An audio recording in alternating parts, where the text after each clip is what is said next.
Dave, where in the world are you right now? Let's say I'm actually speaking to you from the future. It's 6 a.m. on Tuesday morning. We usually record the show Monday nights. That's 9 hours ahead of our time. Yeah, I am in Podgorica, Montenegro, out in Europe, out in former Yugoslavia. Coming in hot. Dang. Sick. How are things out there? It's been amazing. I haven't been here long. I've had one full day, so I'm still like, my body is telling me when to sleep at various times. So I was up all last night. On yesterday, I slept between 10 a.m. and 4 p.m. So things are a little off, but I've had an incredible amount of time, an incredible time so far. I'm here with my friends Tamara and Eduardo, and Tamara is from Montenegro, and she just came out here for work. And I just wanted to come see them now that I'm fully vaxxed and things are opening up in the world. And the second that I flew in from Vienna, I was picked up by two of their friends because they were out of town. And we got in the car. I don't know if you're allowed to say this. And they opened up a flask and they're like, this is rakia, and we're going to drink this together. Have you heard of rakia? No. Okay. Well, rakia is basically fermented brandy of any various kinds of fruits in this region of Europe in the world. It's Pruno. Yeah, it sounds like toilet juice. It's also, well, I don't know. I wouldn't call it toilet juice. It's amazing. You can brew amazing shit in the toilet, just FYI. Actually, that's a good point. Yeah, they're all Skylaring it, actually. That's true. They do. If you go anywhere in rural, really anywhere in the rural sort of like Balkans, you will find families that have some form of rakia, depending on what fruit is in their region. And here in this region, one of the most famous ones, or one of the most ubiquitous ones, is sljiva, which is pear liquor. Look at this. Oh, okay. Oh man, I have a history with pears. I don't know if I can. I kind of can't believe that you brought up pears with Shannon on the call. That seems like you could have given her a trigger warning. That was like Shannon's college tequila was sljiva. Yeah. No, I've had handfuls of pears thrown at me at work. I had a pear pastry sideswipe my face last week. Me and pears don't get along. I have to say, Shannon, your job sounds extremely perilous. But sounds like your personal safety is often in peril. Well, maybe if I were drinking that pear booze. It sounds like a fruitless endeavor. Oh my gosh. I just need a little bit of that pear schnapps or whatever it is. Or one of the many other kinds. Apparently there's many other kinds. I like that there's apparently a grape one too, which it's like, well, just make wine at that point. Yeah. Speaking of which, if I do feel like drinking during this episode, and it is 6 a.m., but also jet lag, so whatever, I can drink whenever at this point. But also vacation. Yeah. My friend's grandparents, I believe, sent her home with some homemade wine. So I've got that on the side here too. Nice. I suggest you start with the wine and then move on to the rakia. I like that. That's a good call. They drink it at all times of day here. That's because it'll rock you. They claim that it has in the morning. I hate how good that was. And we're here with my friend and Flo's friend Eduardo, who is the punniest person we know. And I will be sharing this with him because this is more than he could have dreamed. But yeah, no, I mean, I'll be here for another, 5 weeks, and I'm excited to share more as I spend more time here. It's a really fascinating place. Are you going to be in that room with the titty on the wall the whole time? I think I probably will be. Yeah. Is the titty too? Is it a No, I taken love away titties. from my vibe? No, it's aesthetically pleasing. Good. Yeah, Skylar votes yes. Into it.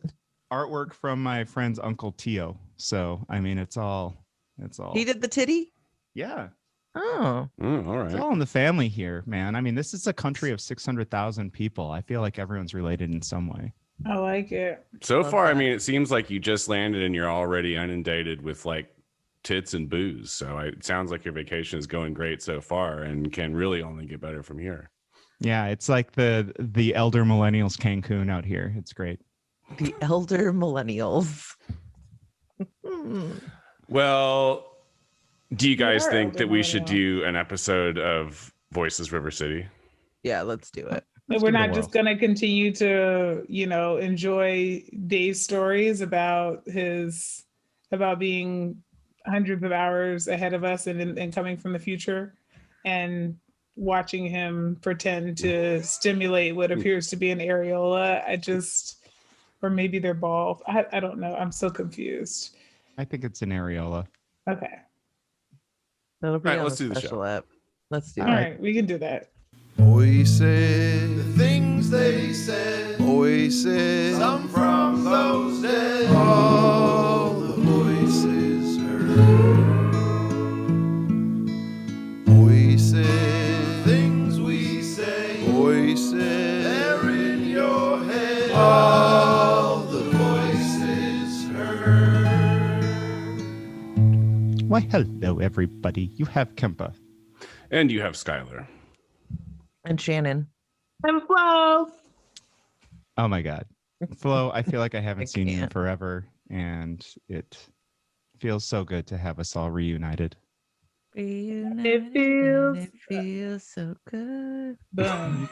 You can both sing it at once. It's fine. Or You said reunited, so I alternatively- started on the Oh, no one and can it feels sing so it. good. Skylar votes shut up. Shannon everyone. started at the beginning, so that's why I stopped, because I was like, we're not singing the same part of the same song. It's that thing where we're going to sing it in a round. I like that. We pass it off like a ball. Yeah. Yeah, that works if we don't both start singing different parts of the song at the same time. Yeah. or Or if we just stop. or just don't no do one it at can all. sing. Listen, Skylar, we don't care that Alternatively. you have good hearing. Like, I am a great singer, but to the untrained ear, it sounds like maybe I'm off key and a little off beat. And you know what? That's your ear's problem for not being trained. It's in the eye of the ear holder. I think there was more hate on the song than it was the sound of our beautiful voices. Mhm. But maybe We'll you never hate know. our voices No one will too. ever know. We'll never know. We'll never know. Oh, we gotta get to the show. All right. Let's begin this show.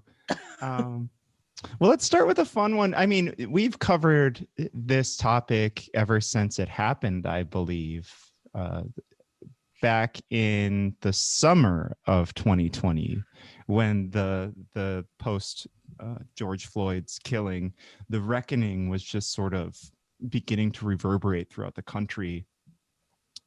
Here in Sacramento, I will just say here, we saw a group of demonstrators come into Capitol Park down near the state capitol.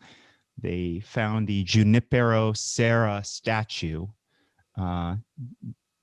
This man being a former major figure of the Catholic Church, who famously, really, I mean, what did he do to the indigenous communities out in California? He sort of,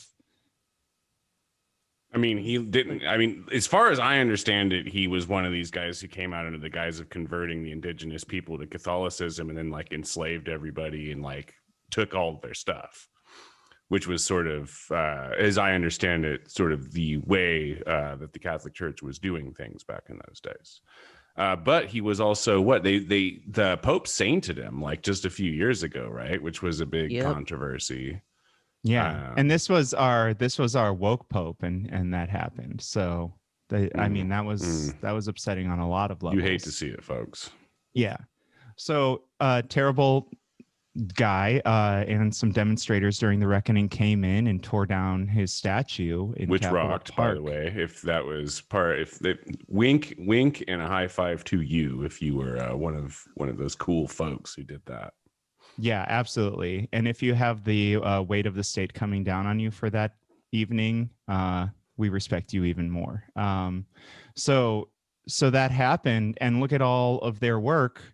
What's going on now with the side of that statue? AB 338 just made it through the assembly, which is a bill that will give, as far as I understand it, local indigenous folks the say in what we put in that spot now that there's no statue of a genocidal asshole there anymore. So they're going to let several local tribes work with, I think, the county or the city or somebody and figure out what statue gets put up there and what gets commemorated, which absolutely rocks. That's exactly what should happen. So the bill is co-sponsored by 6 of the Northern California tribes that are working along with who co-sponsored this bill? James C. Ramos out of Highland. And I think it's worth just like mentioning those tribes, that it's the Wilton Rancheria, Buena Vista Rancheria of Miwok Indians, Chicken Ranch Rancheria of Miwok Indians, Ione Band Miwok Indians, Shingle Springs Band of Miwok Indians, and the Tuolumne Band of Miwok Indians. And we know that the Miwok and Nisenan people have lived in this region, as quoted in this story, since time immemorial, before the hostile takeover of native lands by settlers. And really, this is like such a huge step forward. I think that we can see that like direct action has resulted in being able to say like this one monument that has centered colonization can be completely deconstructed and rebuilt in order to center the native people of this region. yeah, I think it rocks. I'm a huge fan, and additional kudos to the people who participated in the tearing down of the last statue. Yeah. I mean, this is like pretty much this is a great outcome of that, and we owe it to, as a city, we owe it to you guys for and girls for taking that step. So thank you. Yeah, I think that's the frustrating thing. It's like the Miwok and the Nisenan should have had say over this long before, over the summer when this was torn down. But it took this moment, it took this action for, this empty space to be over this little sort of California shaped base to figure out what to put over it. It shouldn't have taken something like this to happen. Right. I think we should hold that in our hands, and also hold in our hands the fact that, this thing that our state officials, they call violence, that they call, domestic terrorism. Look what happens after the fact. Like, we might have some really amazing statue come up that commemorates our indigenous people that never would have been there otherwise, Absolutely. And I think any of these, symbols of hate should be taken down without question and should be replaced with something better. I'm reminded of Bree Newsom, scaling that flagpole in South Carolina and taking down the Confederate flag after the Charleston killing. And, she was arrested when she got down from the pole. And I was like, why? She took down a traitorous and violent symbol from your state capital. If anything, you should be thanking her and taking her to go and get McDonald's or whatever food of choice she's choosing, right? Like, I mean, we just live in such a messed up world where we don't truly understand what violence is. And it just sometimes feels like we're gaslighting everyone. Yep. So thank you to everyone involved in this stuff. and to that silent person who threw red paint on the Sutter statue in Sacramento, and within a few days, the hospital that was home to that statue just decided to take it down. Like this, Right. you can't tell me that direct action doesn't have like positive consequences like this. You just can't. Yeah, I think that like these are those little glimmers that come through, that like while we continue to read stories about what we're going to talk about next, we can still look to like these glimmers and the good work of people who are like getting out there, and as you say, as we all say, participating in direct actions that really do like uplift and center people who are otherwise marginalized, forgotten, or completely displaced because of colonization or othering of any sort, right? So I think this is one of those stories, I think that like for me when reading it, it kind of like builds a like emotion in my throat to think about the day that I might get to walk by where that statue once was, and not only be able to see something that pays tribute to the indigenous people of this region, but that is also as a result of people who just like got out there and kicked ass. So Sacramento, you're just so cool. Yeah, I love it. We spent more time on that than we planned to, but I mean, you love to see it. You love to see it, folks. High fives all around. Love to think about it, thinking about it currently, feeling warm and fuzzy. Loving it. Wish I could say that in Montenegrin. I will within a week or two. Okay. You're gonna pick it up that fast, huh? Yeah. That Stop. pear juice. That means what? I learned how to say what very fast. What? Huh? Okay. Let's move on. Let's talk a little bit about some Sacramento local stuff. Obviously, throughout the country, we have seen the defund the police movement taking hold. We've seen certain municipalities actually listening to people, which is an astounding thing for people of Sacramento to even fathom. But other municipalities throughout the U.S. have been listening, have been diverting funding from police toward things that will actually help their constituencies and will actually reduce crime rates because people will not perform crimes of necessity. Not the case here in Sacramento. So we had a budget come out. It's a proposed budget, and this will be addressed, I believe, this week. Written by everybody's favorite city manager, yeah? Howard Chan. Mr. Howard Chan. Yes. And so this is a $1.3 billion budget for the fiscal year that starts July 1st. There is a $9.4 million increase in the police budget, which includes 5 new sworn officers. Mm-hmm. And it would bring the number of budgeted officers to 756.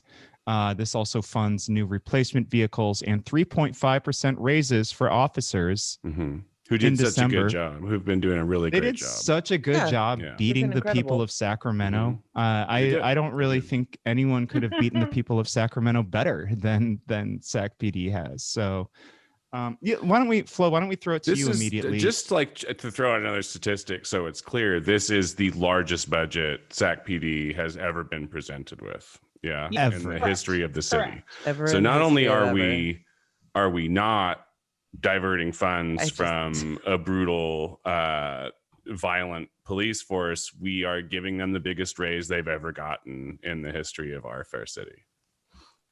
The gall. It's incredible that Mayor Darrell Steinberg, Master of Crows, friend of the show. I'm changing it to a sick crow now. Yeah. That's really good. It's astounding that he would even try this. Like, what does Chief Han have on you, Darrell? What is going on here? Flo, you were quoted in this piece, so why don't we just hand it to you if there's any numbers I've missed or anything, any analysis that we need to go deeper on here. No, I mean, you summed it up pretty nicely. I mean, this is yet another $10 million here. And I know the saying is usually, you know, a million here, a million there. And before you know it, you're talking about real money. But this has been like a constant every year. We're giving more and more money. And part of that is being driven up by, you know, these contracts that the police department have been able to negotiate, where they automatically, irrespective of performance or anything else, get a 3.5% raise. And the part I think that should really frustrate Sacramentans is that during this same time period where, you know, we were thinking that the city was going to have less revenue and where lots of people are hurting, right? Even though the city doesn't have less revenue, the police department got a raise in December. And their tax base had a 9.23% pay cut overall. Like most of the state workers were, you know, endured a pay cut to be able to try to shore up the state budget and make sure that we didn't hit a recession. And so the idea that the people who pay your salary were cut by 3 times the, you know, the pay raise you were getting in the midst of a pandemic is shocking. We cut back so much last year, and there are so many deep needs, right? Like, because the pandemic was layered on top of a community that already had pretty substantial needs. And so the idea that this is the best use of our public dollars is laughable. And the fact that in the midst of all of this, the only place they can think to spend this extra money is there when, for example, the Measure U Community Advisory Committee has been asking for $15 million for participatory budgeting since last year. And they have an extra $10 million and they decide to give it to the police department and then want to use binding arbitration as the reason. It's just like, it's like at some point I'm like, come on, you all, like, make better arguments. Like, binding arbitration, for those who don't understand what it is essentially the idea that because certain city employees like police and like fire can't just like strike and walk off the job, that there is this requirement for how they have to negotiate in good faith to be able to come up with their contract and to be able to make any changes to their contract. But binding arbitration really does put the city at a loss because it essentially means that there's this mediator who comes in anytime that there is a need to be able to like determine if something is going to change. And the goal basically is to give the essential workers, you know, whatever they want so that they'll keep, because they have to keep working, right? And so actually one of the city auditors or the management partners was the city auditor contracted with, they came out with a report last year that had 39 recommendations in them. And one of it was to remove binding arbitration because they said it was costing the city additional money for no reason. And when that option was presented to the mayor and council last year, they said, no, we're not even willing to take that up as a consideration, even though they paid $500,000 for this report. So, you know, and they'll hide behind the guise that this is a labor issue, but really this is a power issue. Yes. Yeah. There's because nobody thinks the police needed to, like, I would hope that even the people who are sitting here saying, I don't agree with you. I mean, I doubt they're listening to our show, but let's say you happen to, you know, have been forwarded this by your friend and you're like, I don't agree with taking money away from the police. Do you think that they should be getting a raise while other people are getting a pay cut 3 times that? Like, I just feel like there's a point at which it's like, well, how far is too far? Because I think it's all too far, but can we at least agree that their raises should have been off the table in a pandemic? I mean, that's a no-brainer. We have such a horrible need to open up negotiations with our police. We need this to be a transparent process. We need the people of Sacramento to know what's going on. And honestly, we see over and over again that our city staff protect these murderous cops. And so to trust them to do the negotiations with them, it's not okay. And this is the result of that kind of thing. Back in July, Darrell had a quote where he was, because that was, back in the thick of the George Floyd protests and whatnot. He is quoted in the Bee as saying, "It's never too early to make change, but it's also never too late. What we are presenting here tonight is the beginning of systemic reform." And I believe what he's talking about is the Office of Community Response. the Department Correct. of Community Response being started, Correct. which is the alternative response for like calls involving mental health crises or unhoused folks or things that don't need a bunch of roided up cops with itchy trigger fingers to go deal with, right? Which still has not been used for that. Anyway, sorry, go ahead. Today's quote from Steinberg in the Bee says, "I'm not for defunding. There are some things that are part of running a city, like collective bargaining and binding arbitration, and genuine needs for the police department." Which to me does not sound like somebody who believes in even 1% of a concept like systemic reform. Yeah. Like, I mean, is there, he certainly is like willing to pay, like when everybody's in the street, he's willing to pay lip service to it so people don't like throw rocks at CVS. But when the rubber actually hits the road, he's just going to dump even more money on the cops, right? Oh, his tongue is firmly on the boot of every racist cop in our region.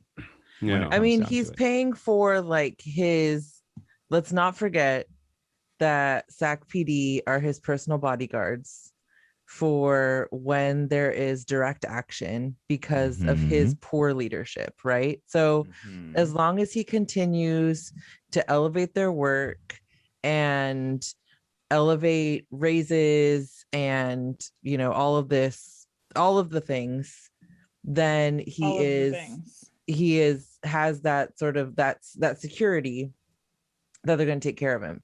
Yep. I think the other part of this is that he when he talks about the Department of Community Response as being an alternative to policing, that we know that is all just lip service, because that Department of Community Response has yet to be activated to do the work that it was intended to do. That office has one employee, Bridget Dean, who is fielding phone calls and emails from service providers as well as people in the community, because I'm sure the electeds who sit on the dais are forwarding the emails that they get from their constituents about people experiencing homelessness. So that one employee is navigating getting people into Project Room Key or Project Home Key or shelter or whatever service may be available.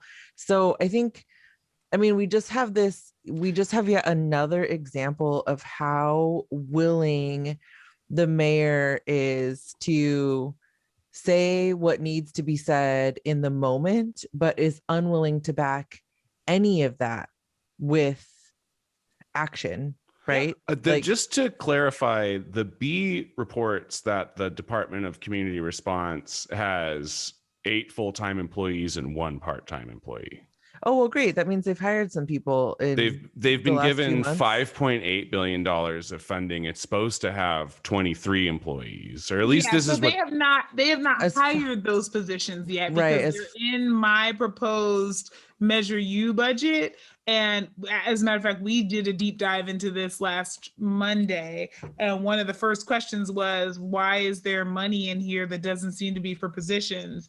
And they told us that was a mistake. And so staff are in the process of getting us a new budget that is supposed to show these positions. But to my knowledge, they did authorize some money in the mid-year. I still haven't seen a finalized mid-year that is itemized, which is another issue in terms of budget transparency, where it's really hard to know where money is going when you're getting a budget that says something like council actions on it and a date. but it doesn't actually tell you what those council actions are and where that money went. So my understanding though is that happened February 2nd. I seriously doubt that anybody has been hired in the department yet. So I do think it is both true that there are some authorized positions that they are going to hire, but I don't think anybody actually is working in those the positions. B needs to reword this sentence then, because their sentence verbatim is so far it has 8 full-time employees and 1 part-time. I don't think that's which true. sounds misleading if those job positions are just ideas at this point. I mean, I would just be really surprised if once that happened on February 2nd, if they had people already who had started by May. What is today? May 3rd. And I haven't heard of anybody and I haven't seen any job posts, and I am subscribed to the city of Sacramento's posts because I want to know what's going on, and I haven't seen anything. I think the other part of this is that we, like, at public meetings of the council, we routinely hear Councilmember Ashby elevate Bridget Dean as the person who is just getting that work done for the Department Only of one Community can save us.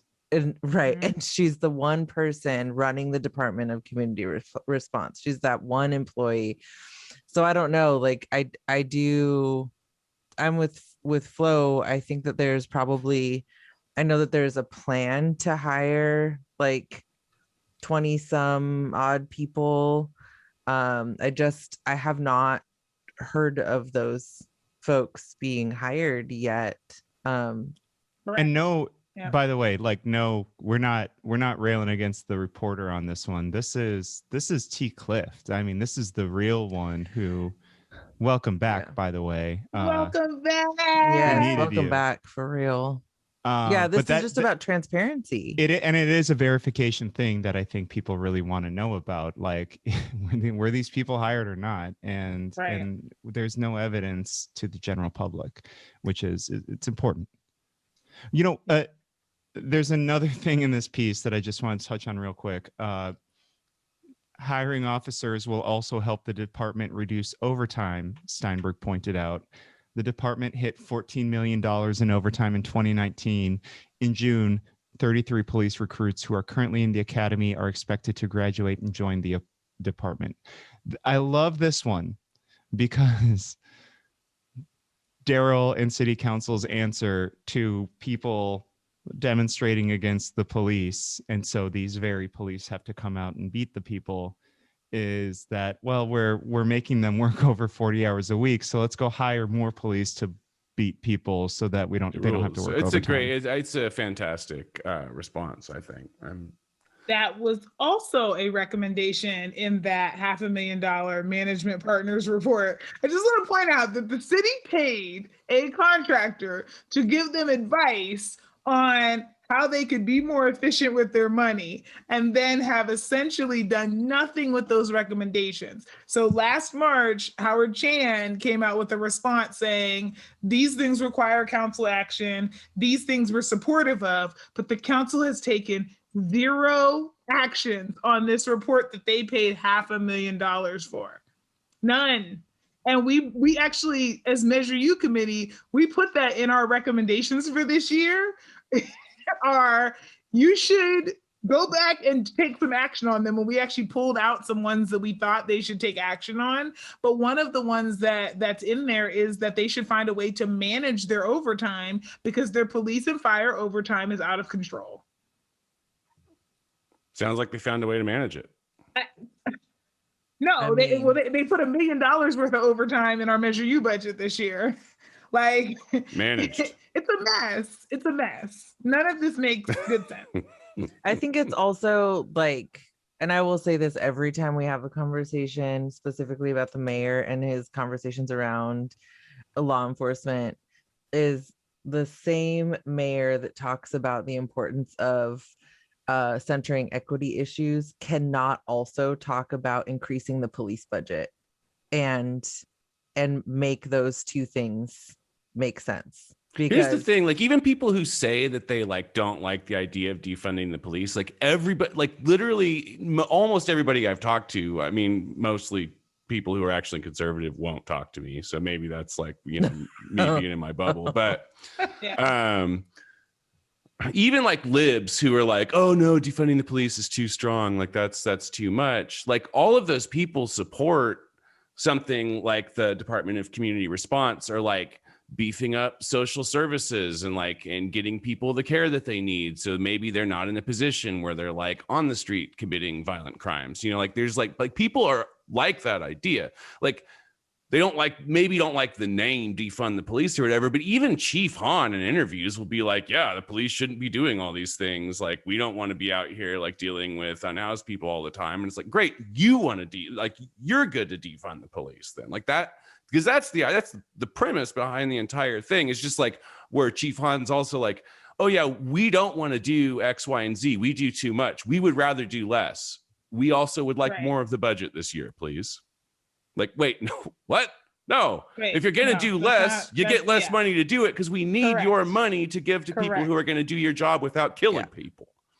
Correct. Like, I don't like, this is not, I certainly by no means would refer to myself as an economist, but I feel like this particular angle on the budget seems fairly open and shut to me. Yeah, I would say so too. You know, folks, this will be addressed at City Council, the police budget on May 25th. So mark your calendars, get ready for that, get ready for your public comment, and come out swinging for our boy Darrell. How many, is it just to pass this budget? Is it just like a simple majority on the council and the mayor? It is. Mm-hmm. So yeah, if we get like one budgets, and possibly two dissenting votes, it really won't. Like, it'll get pushed through. Yes. Basically. Although offline, they do try and get it so that something as big as a budget is going to be unanimously passed. But yeah, you're correct there. Yeah. So mark your calendar for May 25th for your public comment, and they will be scheduling to adopt a budget June 15th. So there's plenty of time to fight these absolute, just, how are they so bad at their jobs? I love the thought that you could look around this city and be like, you know, like, let's think of a place where we could really, like, with some areas that could really use some money and like some services and some people who are working that could really use the extra help to like really get this city back on its feet post COVID. And the best that Howard Chan can think to do is more cops. Like, incredible. Dude, yeah, I don't know, man. Like, go away, man. Howard. Like, go away. Stop doing this shit, dude. Man. We should mention this. He's not going away, and I believe this week, possibly today for listeners. I might be wrong, but they will be voting on whether they want to hire him again.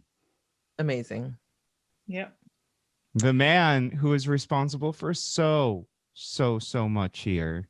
So, folks, again, reach out to your council members and let them know where you are on that. Or if you want, 4 more years of him staging photos where he's peeking out of the blinds in his city office with the LA Times. I love the staged photo where he thinks like Shannon is going to be like, like, and Skylar and Flo and myself are like all like paintballing our way through like the bushes, like towards the city hall. Like, I don't know. So if you want more of that, if you want more photos of him scared of just you, listener, just let city council push that through. Another thing that's happening this week, there's a lot happening. So many things. There is an item. What item is this? Like 34. Item 34. They will be addressing police use of force. I mean, it's a small thing, but it's a thing, right? I have questions about this. Yeah. Well, let me just explain what it is real quick. That's one of my questions. Okay. So The answer to that first question of what it is that they will be redefining when use of force is acceptable by our police officers. So what Darrell has written in his thing for city council is that deadly force shall only be used as a last resort. Then he goes on to say last resort means that peace officers shall use tactics and techniques that may persuade the suspect to voluntarily comply or may mitigate the need to use a higher level of force to resolve the situation safely. So we're changing when officers can use lethal force.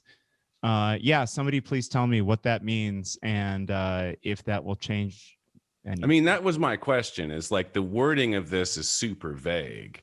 I feel like this falls under the purview of that like Supreme Court case that made it so that cops can just state like, oh, I was afraid for my life as a defense for killing unarmed people. And it works every time because the Supreme Court was like, well, if you think that your life is in danger, then you can do whatever you need to do to defend yourself.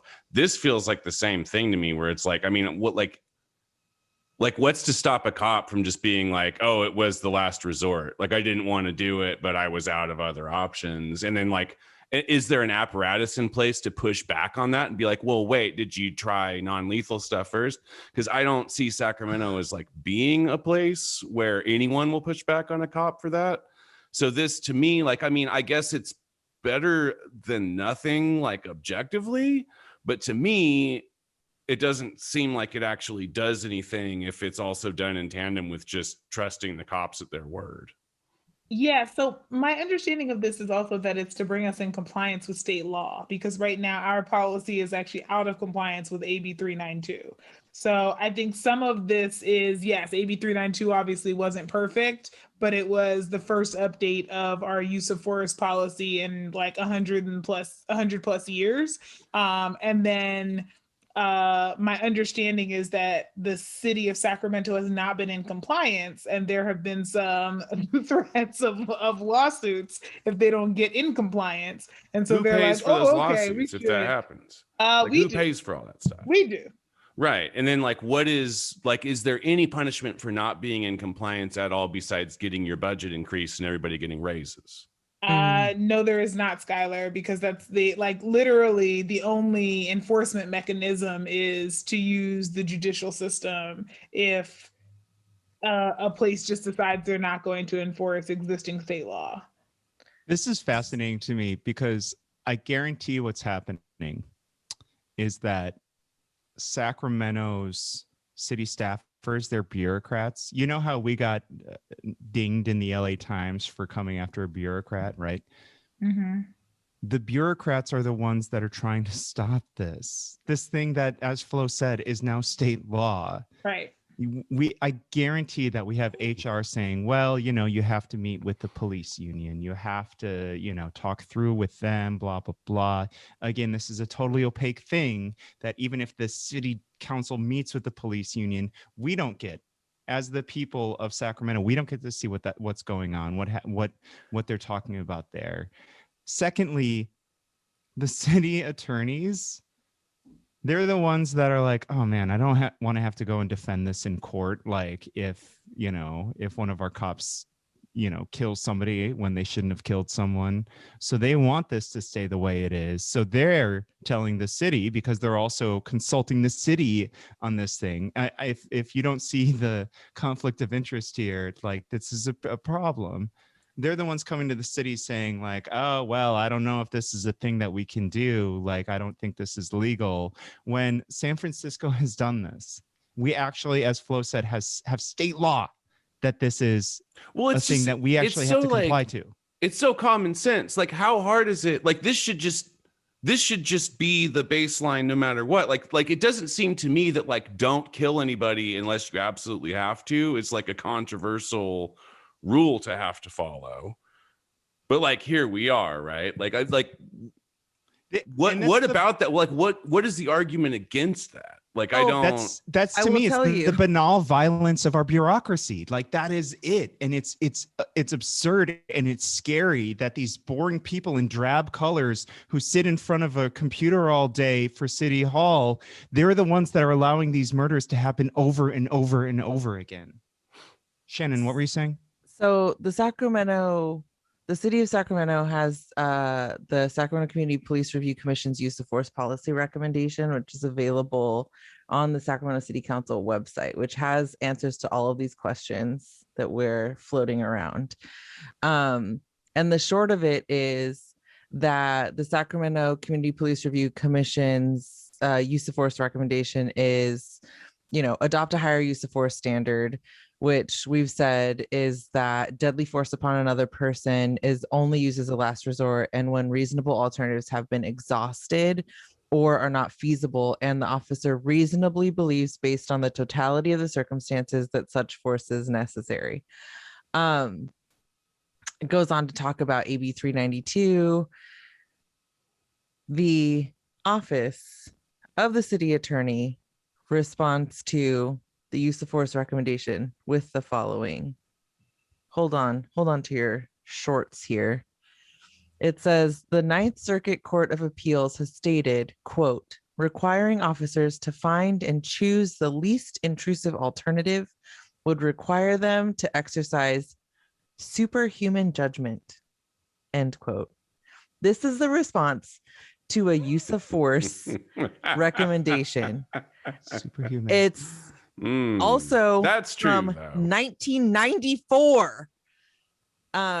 Then it goes on to like the Human Resources Department, what they have to say, which, whatever, if you're interested in that, then you can go read it because everyone understands where I stand on HR issues. Wait, as the HR rep of Voices? Okay. Of Voices, yeah. I'm going to start using this. I'm going to start using this when it's like, hey, Sky, where should we order takeout from tonight? You're like, look, that would require me to have a superhuman sense of judgment. I can't do it. I can't be asked. You can't task me with something like that. Please stop asking me such questions. I can't. I'm not a superhuman. It's just so but so then we have because everybody else is required to have to like do their job without all of these excuses. Right. Well, then we have the voice of reason, Letitia Watson, who oversees the Office of Public Safety and Accountability, who comes in after all of this and says, the Office of Public Safety and Accountability is OPSA. OPSA does not agree with an adoption of this standard. The concept only as a last resort is too ambiguous. A legal definition does not exist and allows for multiple interpretations of its meaning. I actually I agree with that. Like, I mean, it is super ambiguous, and it's like it allows it opens up a situations where cops can just lie about stuff and get away with it. It doesn't. There's no way to hold cops accountable for like them feeling like it was their last resort. That's so the last part of this, and there's 3 or 4 pages, but one of the responses from the Sacramento Police Department is that folks should please note that officers need not apply force options and techniques chronologically. Officers should select the force option most objectively reasonable given the totality of the circumstances once the decision to use force has been made. I mean, this is just like, what is this? I love taking something like that, like an instruction like that. When you read that, I love taking an instruction like that and like applying it to like what amounts to a white supremacist street gang, right? Just like, all right, like Woody Woodpecker, like go as least extreme. Is there actually one named Woody Woodpecker? Please tell me there is, Skylar. Please tell me you didn't just make that up. Please tell me there's an actual it was a white Peckerwood supremacist joke. Oh, okay. That's why I was like, please tell me this really exists in real life. Talking about downstairs. But yeah, like, I mean, like these guys, a lot of these guys straight up are just like criminals with badges. And so it's hilarious to me to take these things that are like, hey, like start with the least lethal option and then work your way up from there based on what the situation calls for. Like completely ignores the fact that these are like literally roving gangs of racist thugs who just roll through neighborhoods and kill the people who live there. Like, it's hilarious to try and ask these guys, like, choose the least lethal of your options. It's like, all right, man. Like, I mean, I guess it's something. Or is it something? I literally met somebody in Montenegro in my like 2 days here that was like, your mayor is the messing worst. up on I this think issue. It's incredible. We, you know, Really? the Sacramento Police Yes. Department has, as part of their in the like attached notes for the agenda item, has said that every instance in which a firearm is discharged, including exceptional circumstances, shall be reviewed by the department on a case-by-case basis to evaluate all facts and to determine if the incident is within policy and in accordance with training. They go on as their very last line says, you know, they don't want to. There would be significant cost incurred to comply with this change of language. So this is like, I mean, you know what? I think what everybody should do is pull this up on your devices, print if you want to, print it out, get yourself a little bubble bath and some pear juice, and just read up. A little sljiva. A Just nice cold read. glass of toilet juice. Just a little bit of that, and just read up on how absolutely ridiculous the Sacramento Police Department is. Yeah. So folks, please do call in to the city on this one. I think this one has 4 votes currently. That's the unofficial tally. It does need a 5th person behind it. So do reach out to your city council member and make yourself known.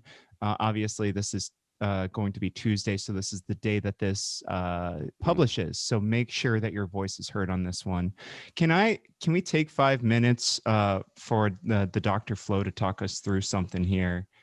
Flo, can you talk to us about vaccines in California? It seems like we are moving finally from the space of scarcity, where everyone who wants it can't quite get it yet, to abundance, where now there's more of an outreach phase. So what does that mean for us in a 5-minute spiel?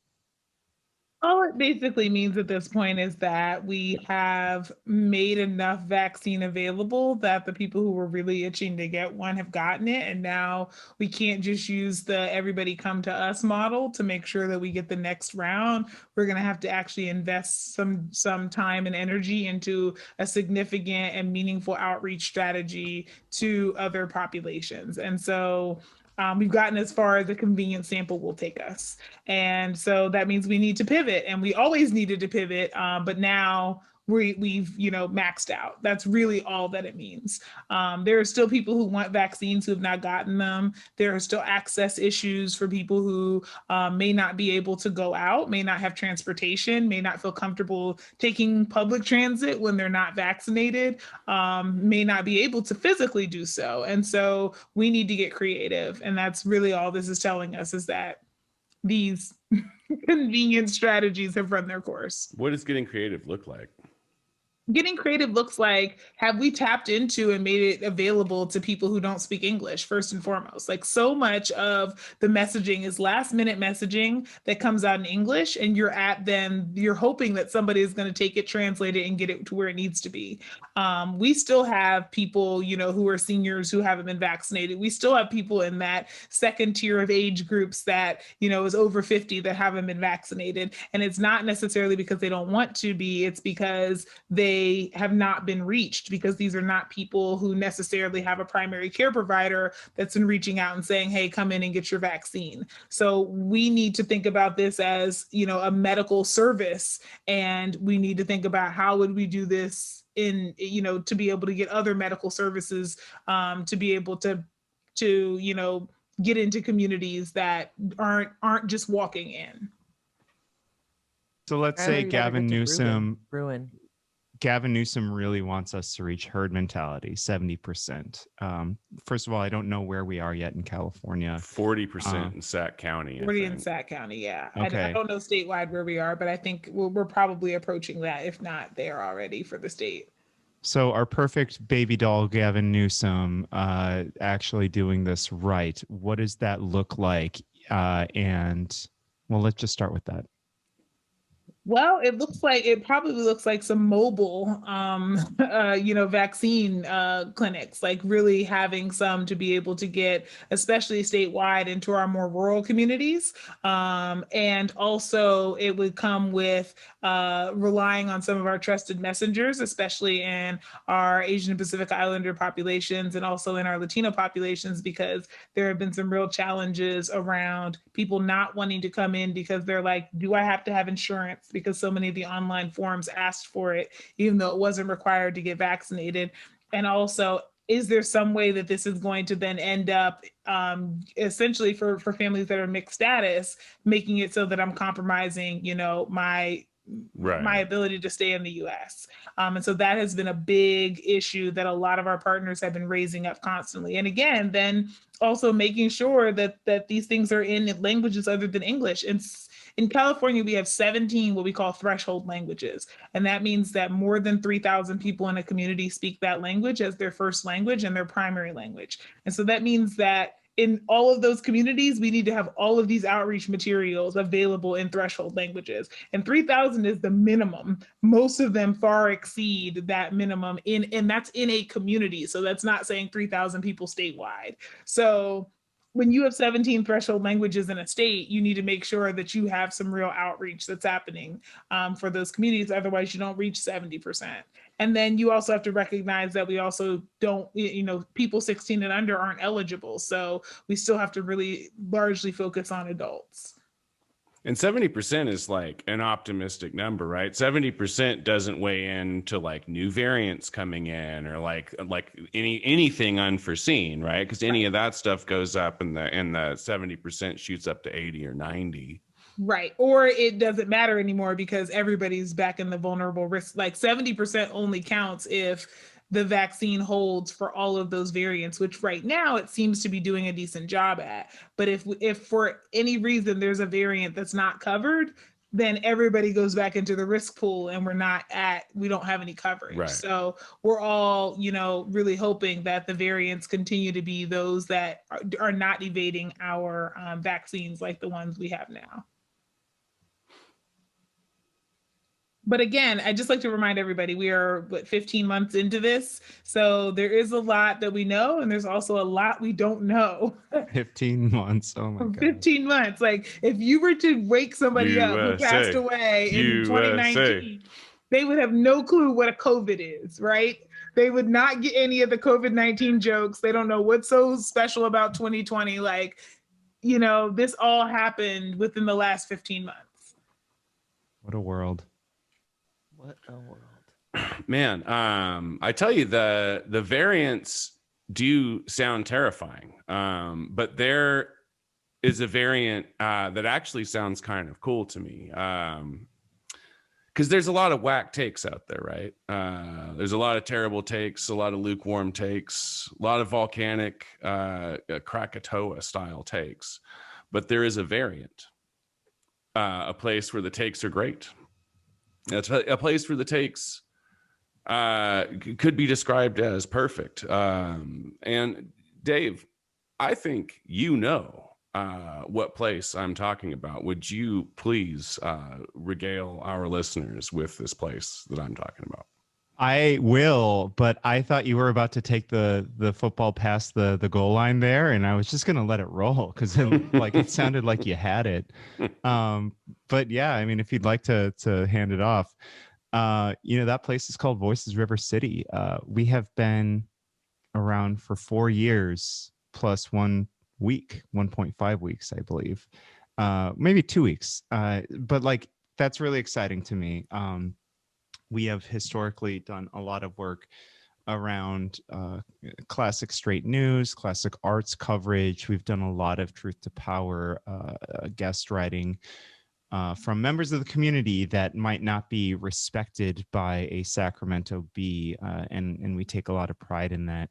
Our most current iteration, of course, is the podcast, and what we've been doing there is sort of just trying to consolidate a lot of the community members who are out there fighting against our people in power, with really great just causes, but they are not respected by our very serious people. So I really think that we are doing our best to try and move the conversation forward, to try and move it forward, for anti-racism, for the worker, for the unhoused person, and we take a lot of pride in that work.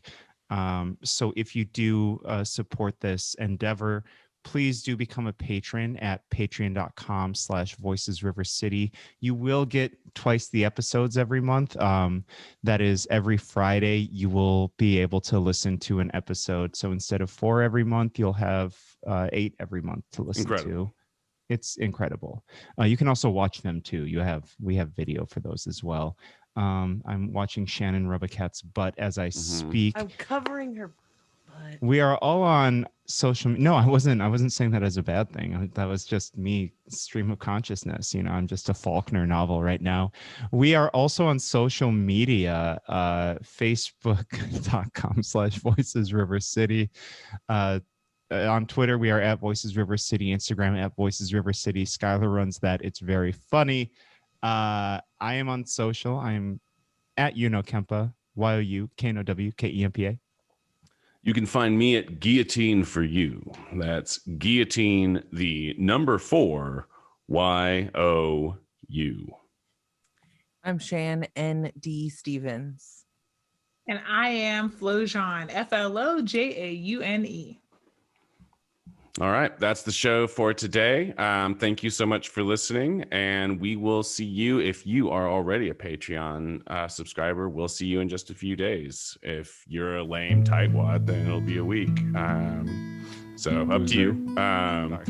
In the meantime, in that spirit, we love you, and we want you to please stay safe, Stay sane, stay healthy, and stay a very large ocean away from me. oh, cute.